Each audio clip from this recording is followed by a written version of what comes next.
नमस्कार. चला आज आपण करूया भाजणीच्या चकल्या. त्यासाठी आपण जी घरीच बनवलेली भाजणी होती त्याची 5 वाट्या पीठ चाळणीमध्ये घेऊन व्यवस्थित चाळून घेऊया. चकलीची पूर्वतयारी म्हणून मी भाजणीचा व्हिडिओ शेअर केला होता, तो तुम्ही नक्कीच पाहिला असेल. नेहमी भाजणी दळताना बारीकच दळून आणावी.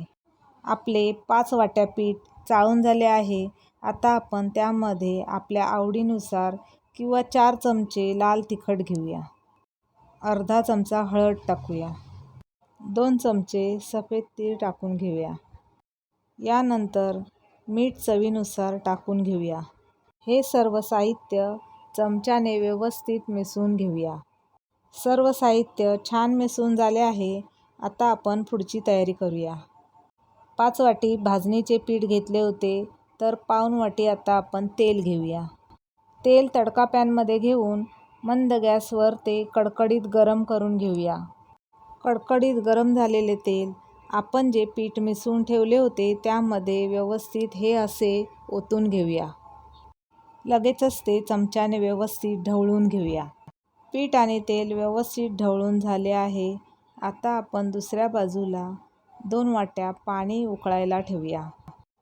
पाणी उकळेपर्यंत आपण हे सर्व मिश्रण हाताने सर्व छान व्यवस्थित एकजीव करून घ्यायचे आहे.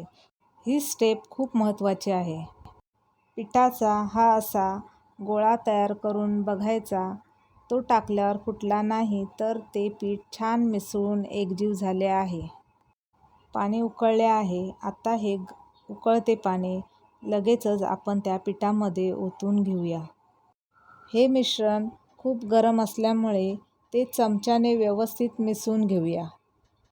मिसळून झाल्यानंतर 10 मिनिटे झाकण लावून तसेच ठेवूया.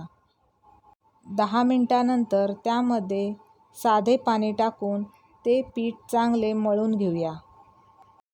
पीठ जास्त पातळही नाही आणि जास्त घट्टही नाही.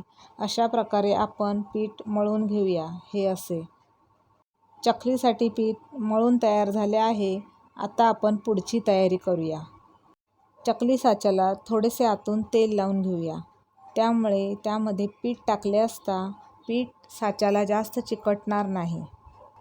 पीठ साच्यामध्ये भरून घेतले आहे. आता आपण चकल्या पाडून घेऊया.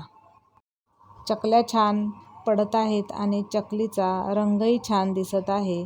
अशा प्रकारे आपण सर्व चकल्या ताटामध्ये पाडून घेऊया. त्यानंतर दुसऱ्या बाजूला तेल गरम करायला ठेवूया. मध्यम गॅसवर तेल चांगले गरम झाले आहे. आता आपण त्यामध्ये चकल्या सोडूया. आपल्याला सर्व चकल्या मध्यम गॅसवर तळून घ्यायच्या आहेत. एका बाजूने चकल्या तळून झाल्या आहेत. आता आपण दुसऱ्या बाजूने परतून घेऊया. आपल्या चकल्या तळून झाल्या आहेत. त्या आता आपण काढून घेऊया. फास्ट गॅसवर जर चकल्या आपण तळून घेतल्या तर त्या चकल्या वरून तळल्या जातात, परंतु आतमध्ये तशाच कच्च्या राहतात आणि त्या चकल्या थोड्या वेळानंतर म्हणजे थंड झाल्यावर नरम पडतात. म्हणून आपल्याला सर्व चकल्या 2-3 वेळा परतून मध्यम गॅसवरच तळून काढायच्या आहेत. आपण केलेल्या चकल्या खूप छान तयार झाल्या आहेत.